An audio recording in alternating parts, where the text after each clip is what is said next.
Baru-baru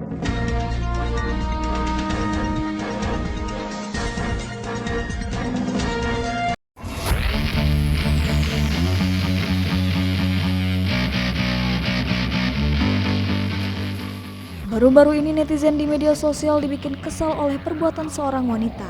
Wanita yang tak diketahui identitasnya itu melakukan perbuatan yang sangat menjijikkan saat berada di warung makan. Dalam video yang beredar, terlihat seorang wanita meminum es melalui sedotan. Tampak air es yang dihisapnya itu dibiarkannya di dalam sedotan. Lalu airnya dikeluarkan dan dimasukkan ke dalam mangkuk sambal cabai milik warung makan tersebut. Padahal sambal cabai tersebut nantinya akan dikonsumsi oleh pelanggan warung makan yang lainnya. Aksi menjijikan yang terekam dalam video berdurasi singkat itu pun sontak memancing kemarahan netizen di media sosial. Banyak netizen yang menyayangkan aksi tidak terpuji wanita tersebut karena bisa berdampak pada usaha warung makan di tengah pandemi COVID-19 saat ini.